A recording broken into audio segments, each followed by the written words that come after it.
അവഞ്ചേഴ്സിലെ ഹൾക്കിന്റെയും തോറിന്റെയും മസിലും സൂപ്പർമാന്റെയും സ്പൈഡർമാന്റെയും സ്കിൽസും കണ്ട് super hero ഫാൻസായ മച്ചാന്മാർക്ക് എന്നെ അങ്ങോട്ട് പിടിക്കിട്ടേണ്ടവില്ല അല്ലേ? ടെൻഷൻ ആവണ്ട. നമ്മൾ മനുഷ്യന്റെ ആനിമേഷൻ ക്രിയേറ്റിവിറ്റി അല്ല, മറിച്ച് ദൈവത്തിന്റെ ക്രിയേറ്റിവിറ്റിയാണ്. അതുകൊണ്ട് ബൈബിളിൽ കാണാനേ ചാൻസ് ഉള്ളൂ. അതാവും മിസ്സായി ഉണ്ടാവാം. എന്റെ പേര് സാംസൺ, എന്റെ പപ്പയുടെ പേര് മനോവ. അവരുടെ പ്രാർത്ഥനകൾക്കുള്ള ഉത്തരമായിരുന്നു എന്റെ ജനനം.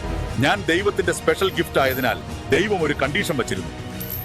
ഞാൻ മരണം വരെ നാസീർ ബിരുദക്കാരനായിരിക്കണം. എന്ന് വെച്ചാൽ മുടി മുറിക്കരുത്, വീഞ്ഞോ മറ്റ് ലഹരികളോ ഉപയോഗിക്കരുത്, വിലക്കപ്പെട്ട ഭക്ഷണങ്ങൾ കഴിക്കരുത്. അന്ന് ഇസ്രായേൽ കണ്ടതിൽ ഏറ്റവും വലിയ ശക്തനായിരുന്നു ഞാൻ. എന്റെ ഈ കൈകൾ കൊണ്ടാണ് ഒരു സിംഹത്തെ രണ്ടായി കീറിക്കളഞ്ഞത്. ചത്തുകിടന്നിരുന്ന ഒരു കഴുതയുടെ താടിയെല്ലുകൊണ്ട് ആയിരക്കണക്കിന് ഫിലിസ്തീനെയാണ് ഞാൻ ഒറ്റയ്ക്ക് കൊന്നൊടുക്കിയത്. ഫിലിസ്തീയ സമൂഹത്തിന്റെ അന്ത്യം എന്റെയോ കൈകൊണ്ടായിരിക്കുമെന്ന് അവർക്ക് പോലും തീർച്ചയായിരുന്നു. അങ്ങനെ ഇരിക്കുമ്പോഴാണ് മച്ചാന്മാരെ ഒരു ഹണി ട്രാപ്പിൽ കൊണ്ടുപോയി തലവെച്ചത്. അവളുടെ പേര് ദലീല.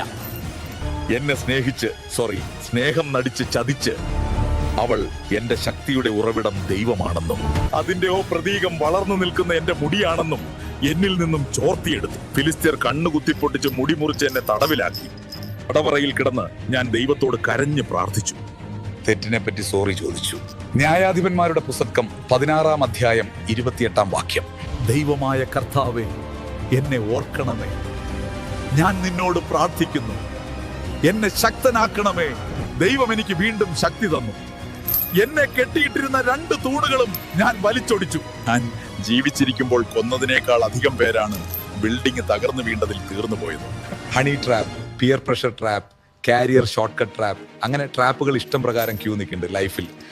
ദൈവമായിട്ട് ഒറ്റ മൈൻഡിൽ മുന്നോട്ട് പോവുക. ആ കണക്ഷൻ ഫെയിലിയർ ആവാതെ നോക്കിക്കോളാം.